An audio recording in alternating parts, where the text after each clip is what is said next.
Welcome to Unit 9, Civil War and Reconstruction, Lesson 9, The Legacy of the Civil War and Reconstruction.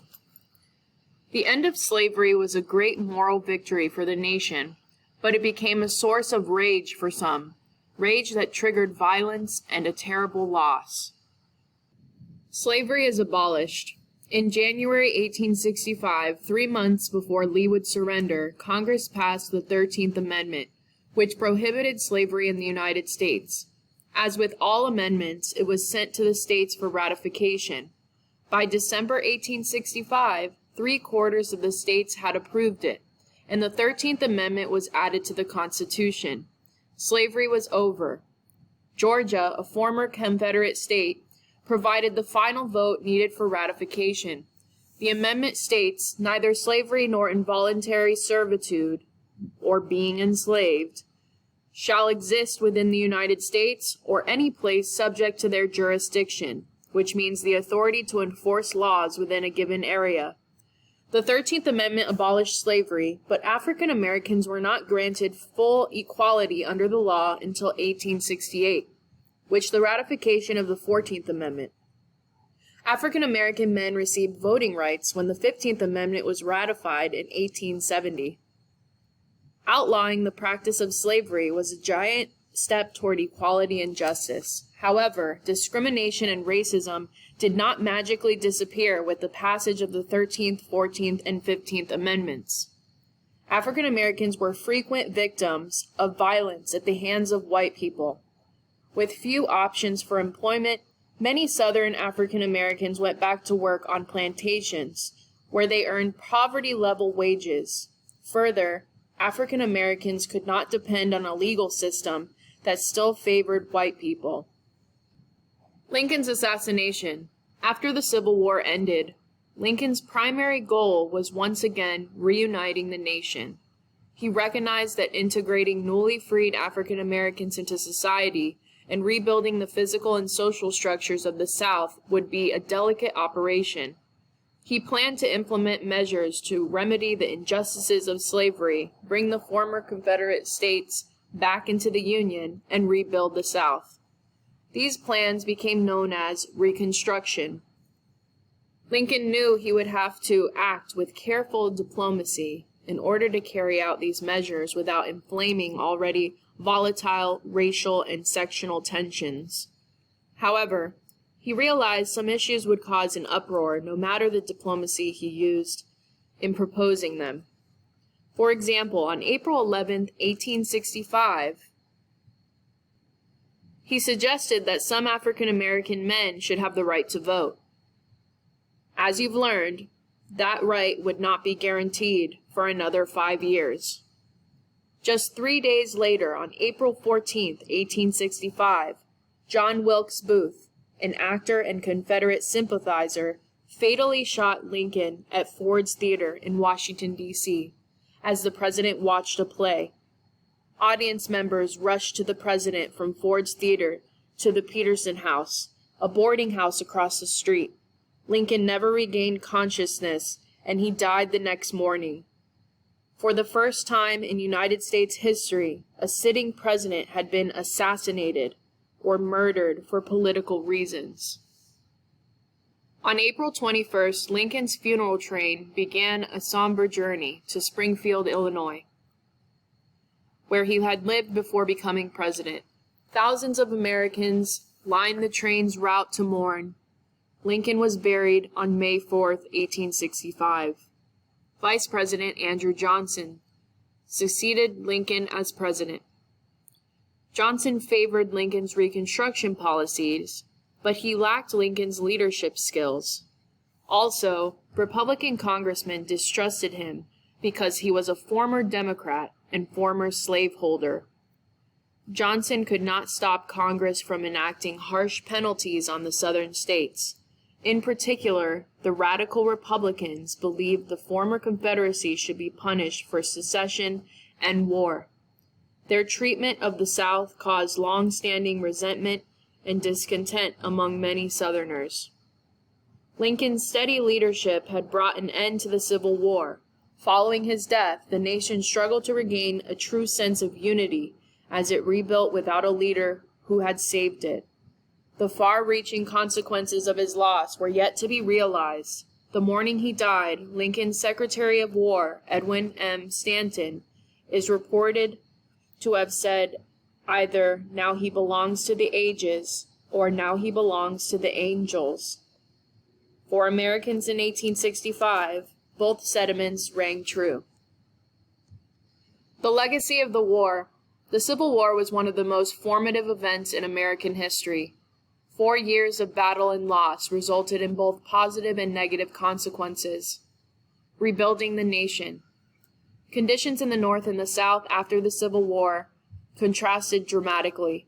The devastated South struggled to recover from the financial and physical destruction it suffered during the war.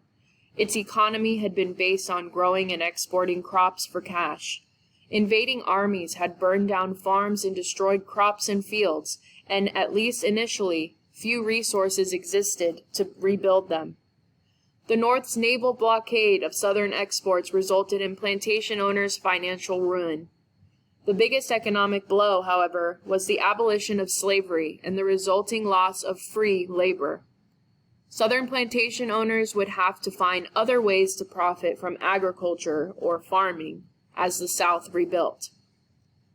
Although the North had suffered some destruction and hundreds of thousands of casualties or dead or injured men, it emerged from the war more prosperous than ever. The war effort had led to a rapid growth in the North's industrial economy. Manufacturing had expanded because of the need to build products necessary to fight the war, from guns to railroad cars to uniforms and shoes. Many Northern business owners grew rich on wartime profits and the industrial boom that followed. Even Northern agriculture prospered during and after the war as the Union's farms began using more farm machinery to grow and harvest crops with fewer farms in the fields. In fewer than 50 years after the Civil War, the expansion of primarily Northern manufacturing, mining, and transportation made the United States the world's leading industrial nation. Land grants and homesteads. The Civil War achieved two significant goals: the preservation of the Union and the abolition of slavery. The United States banned slavery later than some other countries. Great Britain had outlawed slavery throughout its empire, including the British West Indies, with the 1833 Slavery Abolition Act. In the Western Hemisphere, many South American countries had already abolished slavery as well, though Brazil didn't outlaw the institution until 1888. Another result of the war was the greatly expanded power and the size of the federal government. The balance of power shifted from individual states and regions to Washington, D.C. The federal government was quick to use its power, and one of its goals was to encourage the settlement and development of the West. The government had already begun to put some of its planning programs in motion, but even before the end of the Civil War. The Morrill Act, signed into law by President Lincoln on July 2, 1862, provided each state with 30,000 acres of federal land grants for each member of its congressional delegation. The land was then sold to the states, and the proceeds were used to fund public colleges that focused on agriculture and the mechanical arts. These land grants funded 69 colleges, including Cornell University, the Massachusetts Institute of Technology, and the University of Wisconsin at Madison. The Homestead Act, signed into law on May 20, 1862, set in motion a program of public land grants to small farmers. It provided that any adult citizen who headed a family could qualify for a grant of 160 acres of public land by paying a small registration fee and living on the land continuously for 5 years. The main task of the country's political leaders, however, was, in Lincoln's words, to bind up the nation's wounds. Many years would pass before the nation would recover politically, economically, and socially. This struggle would be especially difficult for the South. Reconstruction under Andrew Johnson. Imagine you've been fighting with your friend. You both said and did terrible things, but you know it's time to forgive. How do you become friends again? That was the dilemma President Andrew Johnson faced after the Civil War. Leading the way. 1865 was a rough year. The war had torn the nation in two, and the war's end did not repair this division. Lincoln was dead, and citizens mourned the loss of his thoughtful guidance and strong leadership. The new president, Andrew Johnson, faced the monumental challenge of rebuilding the United States politically, socially, and economically. Many decisions had to be made. How should the Confederate States be readmitted into the Union? Should Confederate leaders be punished? What role should free African Americans play in the country? Johnson had been an unusual choice as Lincoln's vice president. He was a Southerner from Tennessee who had served in Congress as a Democrat, but he was definitely pro-Union, a stance fueled by his dislike for wealthy Southern planters. When Tennessee seceded, he remained in the United States Senate. Lincoln later appointed Johnson as military governor of Tennessee. During the Civil War, military governors worked to reestablish the governments of Southern states conquered by the Union Army. When the 1864 election rolled around, the Republicans chose Johnson to run as Lincoln's vice president based on his loyalty to the Union. But Johnson didn't support equal rights for African Americans. Like most Southern whites, he was deeply prejudiced, which offended many Republicans. Among the first decision Johnson made as president was to oversee Reconstruction himself, an approach called presidential Reconstruction. Johnson's plan required Confederate states to ratify the 13th Amendment, which, as you may recall, abolished slavery, and create new governments with new constitutions before they could rejoin the Union. Although he had repeatedly stated treason is a crime and crime must be punished, Johnson quickly pardoned or legally forgave most Confederates who took an oath of loyalty to the Union. The pardons restored their civil rights and protected their property from being seized or taken away. Only wealthy planters and high-ranking Confederate leaders had to apply individually for presidential pardons. Many in Congress felt Johnson's plans were too lenient or forgiving.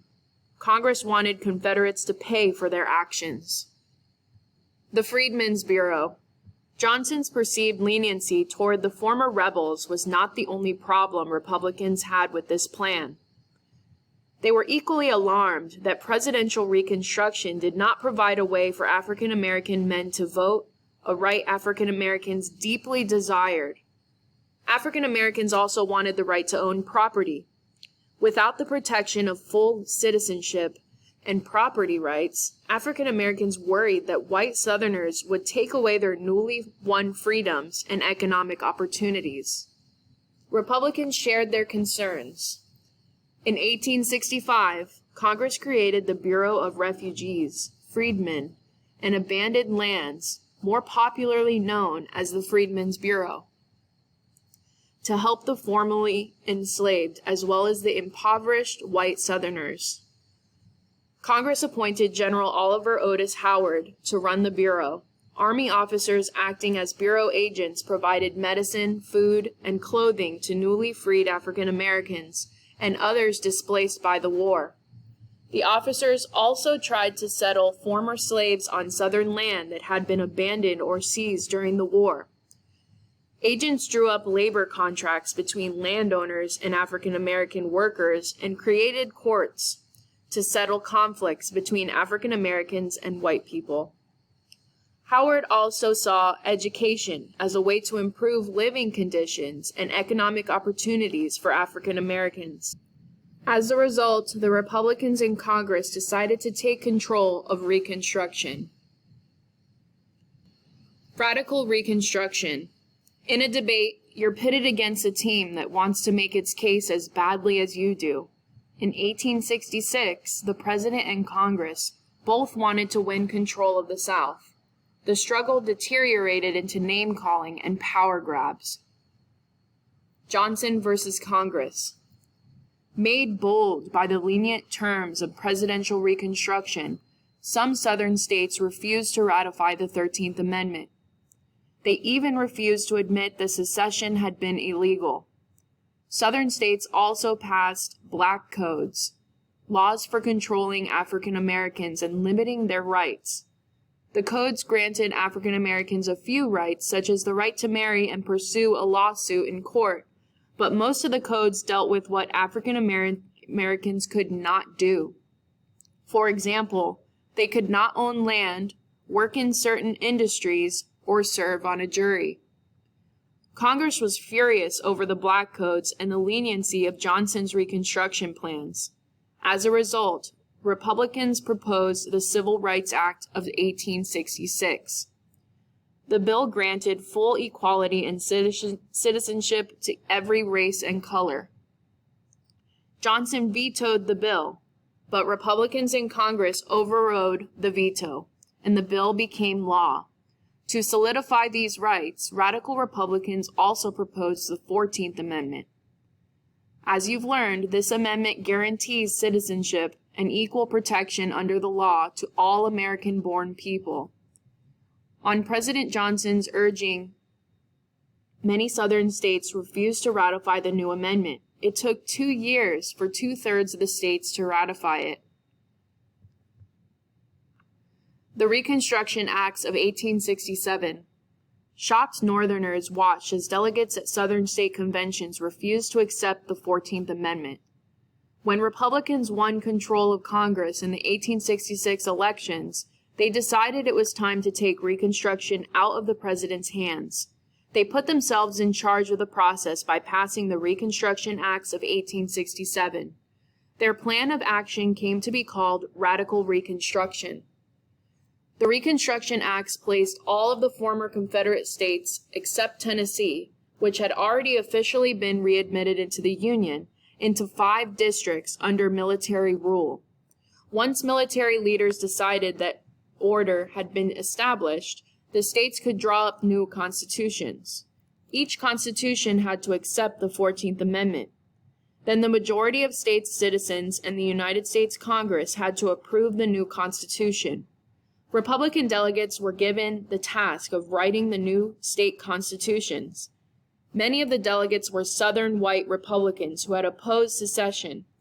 Those in the South who hated radical Reconstruction called the Southern white Republicans scalawags, or dishonorable people. Northern white Republicans also made up a sizable number of the delegates. Many Southerners believed that Northern white Republicans had to come to the South to get rich, and called them carpetbaggers, implying they had thrown everything they owned into a cheap suitcase or carpet bag and headed south. In reality, most of the Republicans from the North were Union veterans, preachers, teachers, or social workers.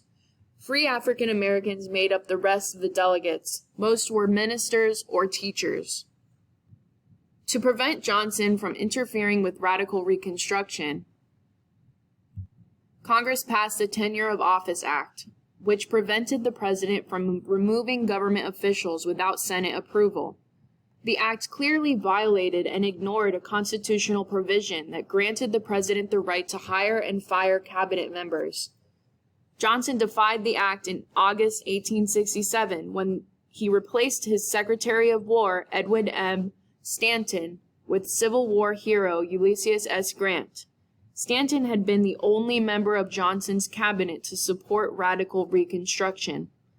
Congress responded by beginning the impeachment process, officially charging Johnson with high crimes and misdemeanors, or extreme misconduct while in office. They hoped to remove him from the presidency, and this was the first step. But the Senate tried Johnson and acquitted him, or found him not guilty, by just 1 vote.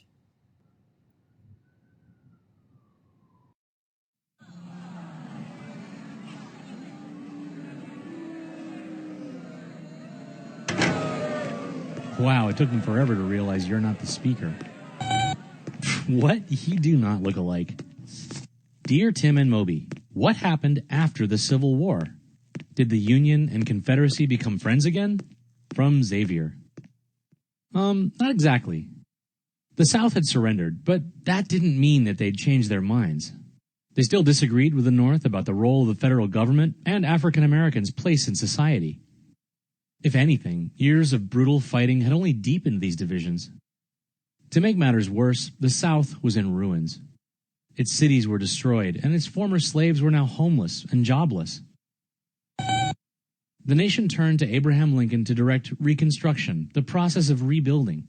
After all, he had just steered the ship of state through its greatest crisis. What? No, it's just a figure of speech. Anyway, Lincoln's leadership through the war had just won him a landslide re-election. So even though politicians bickered over how to rebuild the nation, they lined up behind the popular president. Hey, what happened to my ship of state? A station wagon of state? All right. Lincoln's top priority was reunifying the states as quickly as possible. So he offered amnesty, an official pardon, to civilians who supported abolition and swore an oath to the Constitution. For freedmen, liberated slaves, Lincoln offered jobs and free schooling. His Freedmen's Bureau also distributed food, clothing, and medicine to all needy Southerners. Lincoln's instinct for compromise seemed to be winning the peace. When he was assassinated, the country lost its most moderate voice. Lincoln's vice president, Andrew Johnson, was a former slave owner from Tennessee. As president, he stood by while Southern leaders passed black codes, severely limiting the rights of freedmen. They needed special permits to travel or work anywhere besides a farm. Without a job, they could be fined and forced to work to pay it off. Yeah, it seems pretty close to slavery because it more or less was. The Union didn't fight a grueling war just to let the Confederacy get back to business as usual. Riding a wave of Northern anger, a small group of congressmen took over Reconstruction. These radical Republicans nullified black codes by passing the 14th Amendment. It guaranteed all the rights of American citizenship to freedmen. Congress also took control of Southern state legislatures. They installed hand-picked officials to draft laws protecting freedmen. To enforce these laws, they stationed Union soldiers across the South. The radicals' hard line translated to real changes on the ground. Literacy rose as African Americans took advantage of free schooling. Hundreds won seats in state assemblies, and 16 were elected to Congress. Well, laws alone couldn't unify the country. The South still had completely different social values. Many white people found it hard to accept former slaves as their equals. The most hateful formed a terrorist group called the Ku Klux Klan. The KKK attacked and killed political leaders and other prominent African Americans. Not all Southerners supported those tactics. But even moderates in the South saw Reconstruction officials as a threat. They called them carpetbaggers, mocking them as opportunists out for a quick buck. And anyone who supported their programs was a scalawag, a sneaky troublemaker. Tension boiled over when the president removed a radical Republican from his cabinet. Congress impeached Johnson, accusing him of breaking the law. He managed to stay in office, but wasn't nominated to run again. His successor, Union General Ulysses S. Grant, finally brought some calm to Washington. Working with Congress, President Grant used Union troops to fight the KKK. Within a few years, all of the Confederate states accepted the 14th Amendment and rejoined the Union. But life in the South still wasn't much different than before the war. Well, jobs were tough to come by for freedmen. Most had to sharecrop on the same plantations they'd worked as slaves. They would borrow a piece of land, borrow the supplies to farm it, and hope the harvest would pay back the owners. They rarely grew enough to repay the loans, and many went into debt. Yeah, it was like a new form of economic slavery. Meanwhile, the nation grew weary of the Reconstruction project. An economic slump shifted attention away from the plight of poor Southerners, and Grant was plagued by scandals and accusations of corruption. Reconstruction ended abruptly with the presidential election of 1876. Voting results were too close to call in several Southern states. The rival camps settled the dispute with the Compromise of 1877. The Republican candidate, Rutherford B. Hayes, was handed the presidency. In exchange, all troops and officials were removed from the South. Within months, politicians with Confederate values returned to power in state legislatures. To cement their control, they passed laws designed to prevent African Americans from voting. Poll taxes set a fee for voting that many freedmen couldn't afford. And literacy tests meant that only the educated were allowed to vote. These Jim Crow laws also set up separate public facilities for African Americans. No, they weren't equal in quality at all. The forced division of races, or segregation, became an accepted practice in the South. Generations of African Americans endured life under this system, even as many of them tried to change it. It took until the 1960s for these laws to finally be struck down. Even today, we're still dealing with the legacy of slavery in America. We have a ways to go, but we are slowly getting better. Thank you, Mr. Speaker.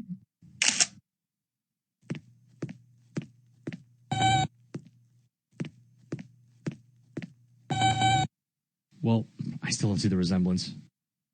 Like, at all. Just a quick review before we end this video. Abraham Lincoln planned to rebuild the South and restore the Union, but others would have to follow through for him. The Civil War left a legacy of unresolved economic and political issues that would have long-lasting effects on the United States. President Johnson and Congress clashed over different goals for Reconstruction, and unhappy with Johnson's Reconstruction plans, the Republican Congress took the responsibility away from him. That's all for today's video.